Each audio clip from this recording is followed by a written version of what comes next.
All right, guys, I got a special guest here with us, Paul the Reaper Banasiak, and I've actually had the pleasure of watching one of your fights not too long ago over at Foxwoods Casino, and you have an upcoming fight against Chip, who was just on here. So this is kind of exciting for our listeners and your fans especially, and this is a huge fight for you, man. You're going for the vacant world cruiserweight title. The first question is, how you feeling? I feel great. I feel like I've been ready for a very long time, and I feel like it's finally all coming together. And you know, I'm excited. I'm doing exactly what I want to be doing. I'm where I want to be. So when I watched your last fight, I was in awe just from your walkout. You have the mask on and you walk nice and slow, which is perfect. You get the camera time, and I think this day and age, fighters need to do that. They need to have a personality, and you definitely do that right from the walkout. So my next question to you is, where did this all come from? The Reaper, the mask, and all that? I think the personality is something that's been around since I was a kid. You know, when I was younger, I would always put together crews, and when I was a skateboarder, snowboarder, I had my own like team. That it wasn't really a thing to do, but here in Connecticut especially, you know, it's more of like a California thing. Yeah. But here we had snowboarding, skateboarding, no surfing, unfortunately. But I would do videos, and I would market myself as a little kid as a skateboarder, and I'd have my own team, just, you know, making shirts and creating just a brand around myself. So I've always had a passion for video and to make my life, tell my own story the way I would want it to be told. You know, a lot of the time you have articles written about you or someone else telling your story, and it doesn't always cover all facets of who you are. So I believe that if I can do it myself, I can truly show my personality. And that's kind of how it started from there. But the Reaper part came from when I was first taught. I came up in a way that most fighters aren't now, which is just actually getting your ass whooped from the get-go in Shark Tanks, not really knowing how to properly throw technique, but just kind of that old school way of being thrown in with the wolves and just getting beat up for weeks at a time. And within my first 6 weeks, I took my first fight. And from there, I ended up getting, it must have been 5 out of 6 fights where I had knockouts in the clinch with the knees.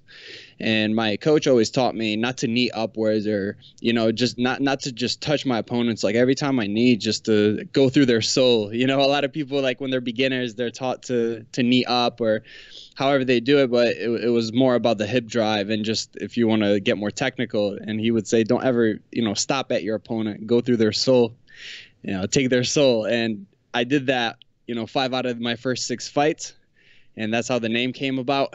And then from there, it just, yeah, creating my own character, creating my own movie, creating my own destiny, and going from there. You know, I'm enjoying myself. I'm having fun with it. I think a lot of people don't do that enough. So, you know, like, we're only here for a few years. We have a shelf life. We got to make the best of it. And you know what, man, you're bringing up, you know, going to the Shark Tank. In case any of our listeners out there don't know what that is, it's pretty much you're in the cage, and they just keep sending fresh fighters in, pretty much just to whoop you, to keep you keep your endurance going and all that. But something that you also brought up, well, back to that, they did that back in the Spartan days. If you guys seen 300, they send the kids out there. He's got to battle that wolf. So there's a little preview from that. But big shout out, man. You're one of the first fighters I get to interview from Connecticut, which is where I'm from, here in New Haven, Connecticut. Oh, beautiful. So, you know, for me growing up too, man, there was sports. There's just so much going on out there, and it's so easy to get mixed with the wrong things. You know, when did this all start, like, you know, being a fighter, though? Like, when did you really start taking that seriously? When I first started taking it seriously is when I fought at Madison Square Garden, and I fought against a fighter that was a professional in the Netherlands, a Dutch fighter called Jason Van Oysen. If you look him up, it's funny, I see him popping up all over the place on Dick's Sporting Good commercials. So he's a really strong built fighter. that was that also does modeling on the side. So he had that going for him as well. You know, that's why he didn't want to throw elbows, but we threw down at Madison Square Garden, and I was actually looking up to him for my first full rules fight. You know, when you fight with elbows without the gear, it was my first full rules fight ever. I think I was fighting for about a year and a half, and he was the co-main event fighting for a title, and I just saw how crisp he looked in the back. You know, that aggressive, explosive, you know, Dutch style, just the hard low kicks, very explosive hooks, combinations, very tight. Yeah, just tight and technical.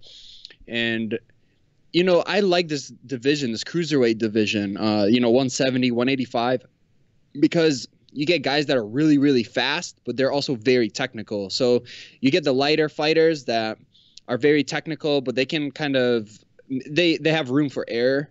And then there's the heavyweights that there's very little room for error, but then technique at times goes out the window and it's not as high pace. So we're kind of in that nice middle spot. And, you know, watching him backstage, I looked at my coach and I said, you know, I want to look like that one day. And a year later, I got a call to fight at Madison Square Garden. And my coach told me, but there's a catch. I said, what's the catch? And he said, you're fighting Jason Van Noyen, the guy that you were looking up to last year.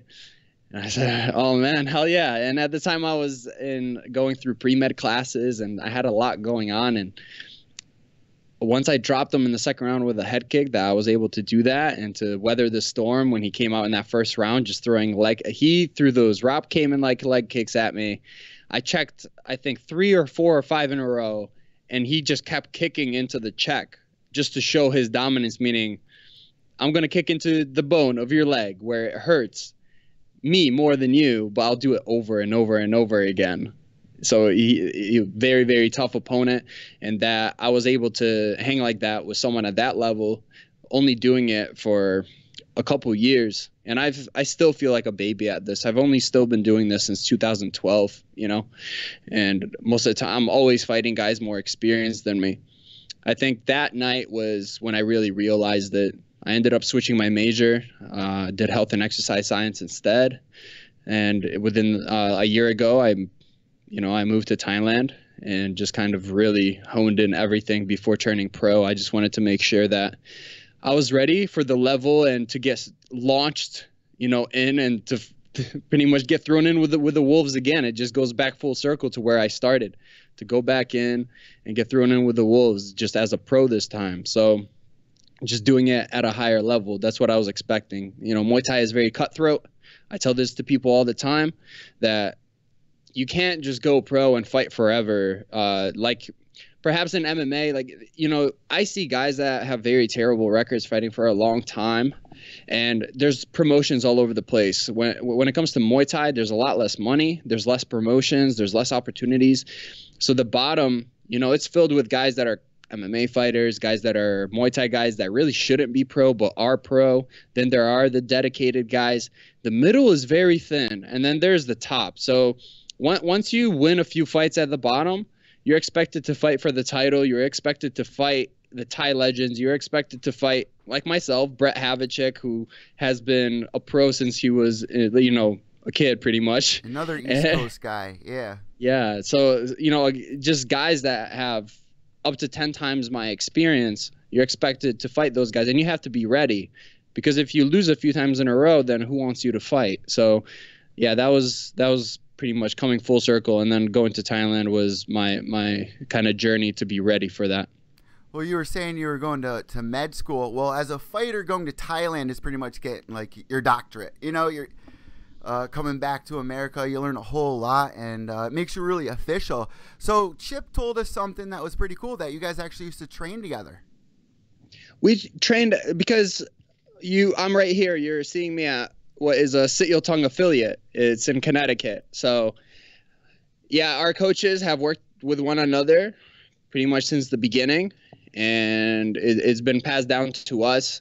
For me, fortunately, I've been training kind of everywhere, you know, but I did spend a few fight camps going up to Boston training twice a week. So there were times that we were, you know, training in the same room together and exchanging, you know, conversation and everything like that. And the same happened at Lion Fight. You know, I have a picture of me and Chip. We're hugging each other after we both won, and knowing there's a possibility that we'll be facing each other. And for that, Lion Fight wanted it, you know, to happen. And Lion Fight's doing a great job. We're very excited for your fight. Before we let you go here, you got to tell us, what can we expect when we tune in? I'll be ringside once again for this fight, covering it, guys. But, you know, it's going to be on AXS TV. You got Pat Miletich and the voice, Michael Chavella. So, you know, what can everybody expect when they tune in to watch this fight, man? You can expect fight of the night, man. You can expect fight of the night. If you watch my last fight against Brett, you know I come here to fight. I'm a tall, lanky fighter, but I fight rather aggressively. You know, I spur on, you know, the entertainment. I want everything to keep going forward.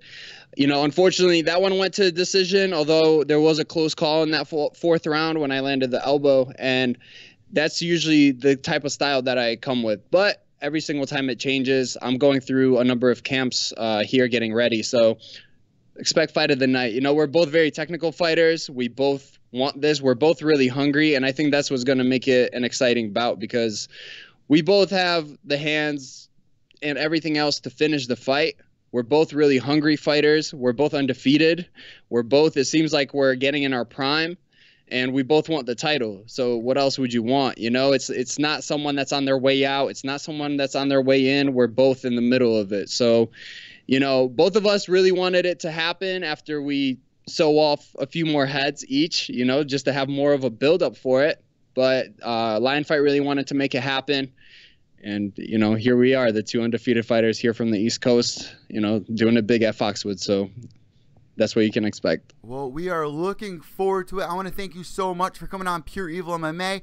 But we do this on every episode for every interview. If you have any sponsors, any shout-outs, you want to wish Chip good luck, the floor is all yours now. Yeah, of course. Yeah, I know he's going to come ready. So, you know, no luck needed, just as every fighter says to another fighter. No luck needed. Just do your thing, man. I'm going to do my thing. We're going to put on a show. And then for any sponsors, you know, I just want to thank PMP Supplements. They've always been there for me. Nakmoy Nation has always been there for me with Sean Fagan, Lawrence Kenshin. You guys are the bomb. And then I want to thank the Namsak Noi team back in Thailand. And then I want to give a big shout out to CSA Gym that I'm going to be training with right now. So I'm really looking forward to the fight. Thank you guys. Appreciate all the support and just all the fans, everyone. Thank you, you know, for spreading the word and for putting Muay Thai on display. So guys, you do not want to miss this fight. And a matter of fact, I just shared the fight that you were just talking about at Madison Square Garden. Make sure you follow Paul on Twitter at PBANASIKK. So pretty much your name. At Muay Thai Athlete. At Muay Thai Athlete. So you have you have a different personal one. Yeah, that's my old personal. So everything's just at Muay Thai Athlete. At Muay Thai Athlete Instagram, that's where you'll see all my stories and things like that. I stay very up to date on that. So everything's just Muay Thai Athlete. And if you guys want to find it really quick, just follow us here at Pure Evil MMA, and I will share it right now for everybody to find. Paul, thank you so much, and best of skill come July 28th. Beautiful. Thank you guys so much. Have a good one.